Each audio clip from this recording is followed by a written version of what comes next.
जय गुरुदेव। और यमराज के सामने जब पेश किया तो वहाँ भी लालच नहीं छोड़ा। पूछा कहाँ जाएगा तो बोल, स्वर्ग जाएगा कि वैकुंठ जाएगा, बोल पहले कहाँ जाएगा, कौन से कर्मों का फल तुझको दिया जाए। अब वहाँ भी कहता है कि जहाँ 10-5 रुपये फायदा हो वहीं भेज दो, वहाँ भी यही कहता है। तब तक मारा यमदूतों ने दिया जब तो कहा बोल जो पूछ रहे हैं, बोल कहाँ जाएगा, क्या चाहता है तू। तो कहा हमको उन्हीं महात्मा के पास भेज दो, उन्हीं महात्मा के पास। महात्मा जी ने कहा था 1 घंटा जो तूने उपदेश सुना है इसका फल तेरा अच्छा रहेगा और उसी फल के अंतर्गत तेरे को मेरे पास वो भेज देंगे। तो भेज देंगे। तो जो संत होते हैं, संत तो रहते तो मनुष्य शरीर में ही, लेकिन उनका आना जाना ऊपरी लोगों का रहता है। ऊपर में बहुत लोग हैं, जैसे आपका ये मृत्यु लोक है, ऐसे सूर्य लोक, चंद्र लोक, ऐसे ही स्वर्ग लोक, वैकुंठ लोक, ब्रह्म लोक, पार ब्रह्म लोक, काल लोक, महाकाल लोक, सतलोक, अलख लोक, अगम लोक, अनामी लोक, बहुत से लोक हैं। ऐसे ऐसे इस तरह जैसे सीढ़ी होती है, ऐसे सीढ़ी की तरह ये सब लटके हुए हैं। ये धरती भी पानी समझ लो कि ऐसे जैसे पेंडुलम लटका रहता है, इसे घड़ी का ऐसे ये भी लटकी हुई, ये भी, ये धरती चलती रहती। यह सूरज और चांद और सितारे तो एक जगह पर, धरती चलती रहती है। और जब चलती है तो ऐसी जगह पहुंच जाती है जहाँ सूरज बहुत दूर हो जाता है, तो वहाँ पर ठंडा हो जाता है, वहाँ पर फिर जो और आगे छिप जाता, मतलब धरती के बीच में चीज़ें आ जाती हैं, तो फिर वो अंधेरा हो जाता है। तो ये धरती ऐसे चलती रहती। ऐसे ही ऊपर के जो लोग हैं इनसे सब लटके हुए, और यहाँ तो कुछ नहीं है, वहाँ तो खचाखच जीव भरे हुए हैं। उन लोगों में लिंग लोक में लिंग शरीर में है, और सूक्ष्म लोक में सूक्ष्म शरीर में, और कारण लोक में कारण शरीर में है, और उसके ऊपर जो लोग हैं उसमें सब शब्द रूप में हैं उन लोगों में। तो ऐसे ऐसे सब हैं। अब अभी आप जो नए लोग आए हो, आपके समझ में ये सारी चीज़ें नहीं आई। जब बार बार सत्संग सुनोगे तब आपके समझ में आएगा। ये गीता, रामायण, वेद पुराण का पाठ, महाभारत का घमासान जो आप सुनते हो, ये इससे अलग की चीज़ है, ये अलग है। तो ये अभी सब चीज़ नहीं समझ में आएगी, लेकिन आपको मोटी मोटी बातें बता देता हूँ। तो हर लोक में अन्य संतों का आना जाना रहता है, और वहाँ वो अपना स्थान जहाँ भी चाहें वहाँ बना करके बैठ सकते हैं, बैठ जाते हैं। जैसे यहाँ कोई साधु हैं, साधु वेश में घूमते हैं, और साधु कहीं भी अपना बैठ गए और 10-5 इकट्ठा कर लिया, लोग इकट्ठा हो जाते हैं। ये हमारे साथ जो लोग चल रहे हैं, हजारों आदमी हैं ये, और ये जहाँ चाहें जहाँ खड़े हो जाते हैं और ये बोलने लगते हैं, इनके पास मजमा इकट्ठा हो जाता है, पब्लिक इकट्ठा हो जाती है, इनकी बात सुनने लगती है। ये कोई संत नहीं है, लेकिन ये साधक हैं, साधना करते हैं। ये अपने आत्मा के लिए भी कुछ करते हैं, शरीर के लिए नहीं करते हैं। ऐसे ही संत होते हैं, उनका स्थान कहीं भी बन जाता है, जहाँ भी बैठ जाते हैं वहीं के जीव उनके पास इकट्ठा हो जाते हैं और प्रार्थना करने लगते हैं कि हमको भी लेते चलिए अपने साथ। तो ले तो नहीं जाते, नीचे जब उनकी दया हो जाती है तो उतार देते। जिसको ज़्यादा जिज्ञास देखते हैं उसको नीचे उतार देते।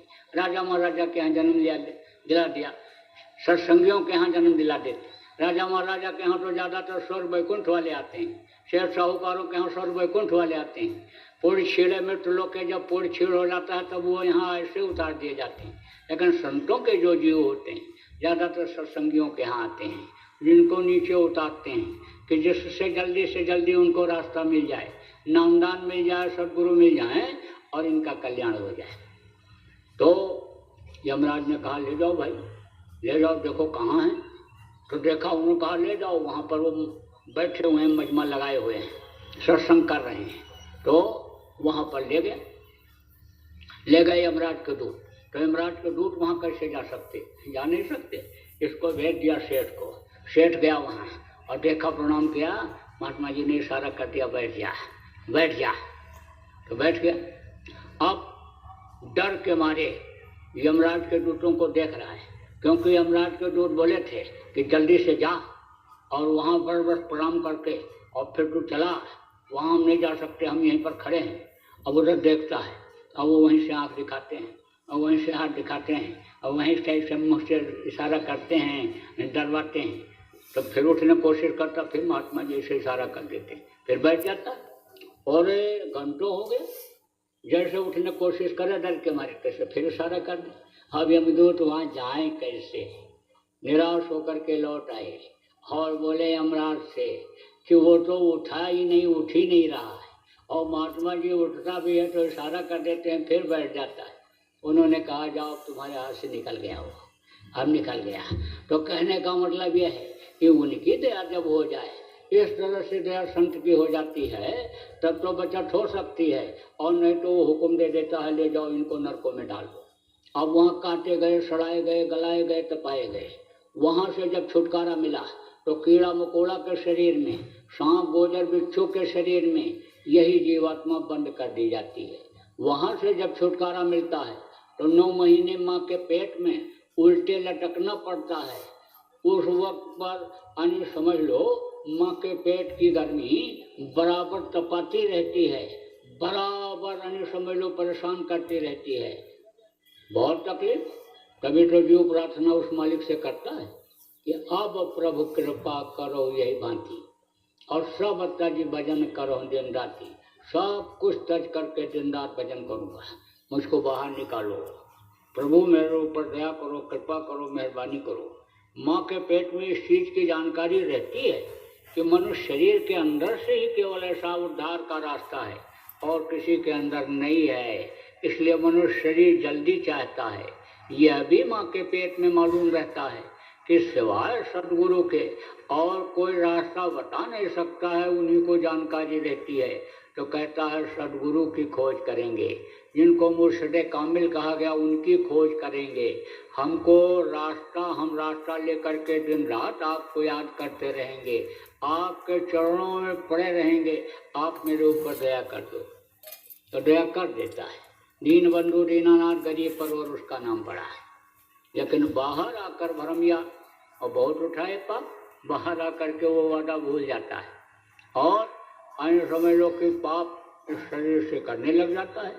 वो वादा किसी को याद आता है, कभी कभी याद आता है जब किसी मुर्दा को जलवाने के लिए जाते हैं, गड़वाने के लिए जाते हैं, शमशान घाट पर लोग बैठ कर के बहुत अच्छी अच्छी बातें करते हैं कि क्या गया बेचारे के साथ, सब कुछ यहीं छोड़ गया, नंगा रह करके, भूखा रह करके धन कमाया, मकान बनाया, बाल बच्चों को पढ़ाया लिखाया, रोजी रोजगार में लगाया, धन पुत्र परिवार, मान प्रतिष्ठा वैभव, सब कुछ होते हुए कोई भी चीज़ साथ नहीं गई। हंसा अकेले उड़ गया। तो बगल में जो आदमी बैठा रहता है कहता है भाई यही हाल सबका होगा, यह मरघट है मरघट, एक दिन सबको बुलाएगा, यहाँ आने से कोई बच नहीं सकता है। तो तीसरा कहता है भाई इसीलिए तो कहते हैं कुछ वहाँ के लिए भी करो। अरे भाई गर्भ में तो वादा किया ही था कि बाहर निकल करके भजन करेंगे। अब नौजवान बैठा सुनता रहता है, कहता बात तो सही है, किताबें कभी गलत हो नहीं सकती और संत महात्मा कभी गलत उपदेश किसी को देते नहीं हैं, वो तो परमार्थ के लिए दूसरों के लिए ही आते हैं। तो भाई वो लोग भी यही कहते हैं, लेकिन अभी तो हमारी गृहस्थी कच्ची, बच्चे छोटे छोटे, घर मकान बना नहीं, कहाँ से भाव भक्ति हो पाएगी। गृहस्थी में सेट कर लूँ तो फिर इसी काम में लग जाऊँगा। तो आप सोचो गृहस्थी आज तक किसी की सेट हुई? किसी की नहीं हुई। और इस भूल और भ्रम के देश में कहता है मैं क्या करूं, गृहस्थी हमको नहीं छोड़ रही, ये घर की माया नहीं छोड़ रही। अरे माया घर की नहीं छोड़ रही कि आप माया को नहीं छोड़ रहे हो, गृहस्थी आपको नहीं छोड़ रही कि आप गृहस्थी को नहीं छोड़ रहे हो। यह तो आप अपने से पूछो। भूल और भ्रम में जैसे तोता फंस जाता है इससे फंसे हुए हो। तोता कैसे फंसता है? तोता पकड़ने वाले क्या करते हैं, फलदार वृक्ष पर से यानी उसी के रंग का चरखी बांध करके लगा देते हैं। तो तोता जाता है तो समझता है कि ये फल है, बस उसी चरखी के ऊपर से पैर रख करके उसको खाने की कोशिश करता है और जैसे पैर रखता है चरखी के ऊपर पर चरखी घूम जाती है और जैसे घूमने लगती है तैसा ऐसा है पैर से पकड़ लेता है चरखी को अब वो कहता है चरखी ने पकड़ लिया, पकड़े रहता है तोता चरखी को और समझता है कि चरखी ने हमको पकड़ लिया। ऐसे ही वो बड़ा रहता, लटका रह जाता, ऐसे ही लटक गए, न इधर के रहे न उधर के, आधार में लटक गए। तो अब आप ये समझो कि गृहस्थी आज तक किसी की सेट ही नहीं हुई और इसी में जिंदगी ऐसे खत्म हो जाती जैसे पानी केरा बुदबुदा, असमानुष की जात और देखत ही छिप जाएंगे जो तारे प्रभात। रात को देखो, अभी रात जैसे होगी, आसमान में तारे दिखाई पड़ेंगे लेकिन सवेरा होते ही छिप जाएंगे। पानी बरसता है, पानी में बूंदें गिरती हैं, बुलबुले निकलते हैं, लेकिन देखते देखते बुलबुले खत्म हो जाते। इसी तरह से मानो इंसान की जिंदगी खत्म। आखिरी वक्त पर न कोई अंग्रेजी, न कोई हिंदी और न कोई उर्दू फारसी काम आता है और न यह धन दौलत पुत्र परिवार यह काम आता है और यह शरीर भी काम नहीं आता, ये छोड़ जाता है। तो आप यह बातें आपको इसलिए याद दिला रहा हूँ कि यह मनुष्य शरीर दोबारा फिर जल्दी आपको मिलने वाला नहीं है, क्योंकि कोटि जन्म जब भटका खाया और तब यह नर्तन दुर्लभ पाया। यह जो धार्मिक ग्रंथ हैं उनमें जो चीज़ें लिखी हुई हैं यह सब अनुभव के आधार पर उन्होंने लिखा था, ये कभी गलत नहीं हो सकती। अब यह है कि जब नहीं लोग समझ पाते हैं यह गलत वो गलत वो गलत वो गलत, और जब समझ जाते हैं उतनी योग्यता का कोई संत मिल जाता है जितनी योग्यता वाले ने किताब लिखा था तो सब समझा देता है, तब आदमी का समझ में आ जाता है। तो ये कभी गलत किताबें होने वाली नहीं। तो किताबें जब गलत होने वाली नहीं हैं तो अब आप ये समझ लो कि भटकना पड़ेगा ही पड़ेगा। तो आप समझो आपका ये समय जो है वो यानी जो जीने का है वो एक एक दिन खत्म होता जा रहा है। सांसों की पूंजी ये जो दिन रात आ रही ये काटते काटे चले जा रहे हैं, जैसे चूहा कहीं लग जाता है और अंदर अंदर सब खोखला कर देता है, पता नहीं चलता है। जैसे गेहूं के अंदर कीड़ा अंदर घुस जाता है जिसको घुन कहते हो, अंदर अंदर सब खा जाता है, बाहर से देखने में तो साबुत दिखाई पड़ता, लेकिन ऐसे हाथ से दबाओ तो पिचक जाता है, उसका अंदर का तत्व सब खा जाता है। ऐसे ही ये दिन और रात जो आ रहे हैं यानी वो समझ लो उम्र को काट करके खाते चले जा रहे हैं और बस आप एक दिन इन सब कुछ छोड़ करके चले जाओ।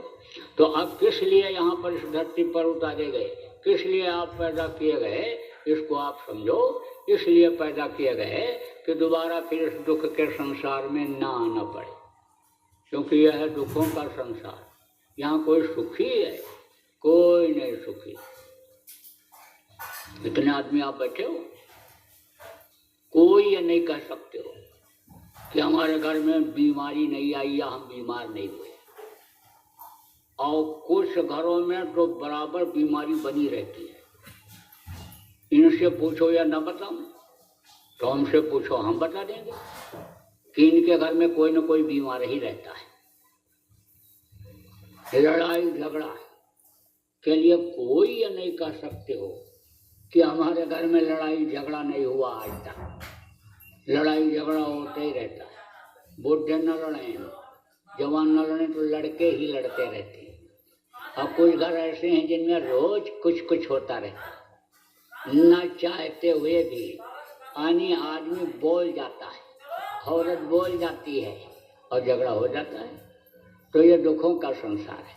जिसके पास नहीं है वो तो रो ही रहा, और जिसके पास ज़्यादा है वो ठीक से रख नहीं पा रहा है। नींद की गोली खा रहे हैं सेठ लोग, तब नींद आ रही, और वो भी जब ज़्यादा 99 के चक्कर में पड़ते हैं। 99 का चक्कर जानते हो? एक सेठ के बगल में एक गरीब परिवार रहता था, तो सेठानी जब खा पी करके खाली हो जाती तो आती वहाँ बैठती बाहर, और वो पड़ोसी आ जाती गरीब आदमी, तब पूछती तूने क्या बनाया? तब वो कहती थी आज हमने पुआ बनाया। अब फिर कभी पूछती तो कहती कभी मैंने खीर बनाया, कभी कहती हलवा बनाया, कभी कहती कि घी में रोटी और तोड़ करके और उसमें बोरा डाल के और खा लिया। तो शाम को जब सेठ आता, सेठ एक दिन जब आया तो कहा देखो हम लोग तो सादा खाना खाते हैं, दाल चावल रोटी सब्जी यही खाते हैं, और देखो ये पड़ोसी गरीब आदमी और रोज बढ़िया पुआ पकौड़ा माल खाते हैं ये। तब उन्होंने कहा ये 99 के चक्कर में नहीं है, और हम लोग 99 के चक्कर में। तो सेठानी ने कहा 99 का चक्कर क्या होता है? तो कहा कि तुझको बता दूंगा। तो कहा नहीं बता ही दो ना। तो कहा अच्छा तो तू ऐसा कर कि 99 रुपया, उस समय चांदी के रुपए चलते थे, कहा 99 रुपया की पोटली तू बांध ले और बांध के धीरे से जा उसके आंगन में फेंकिया रात को ही, तो तुझको पता चल जाएगा 99 चक्कर क्या होता है।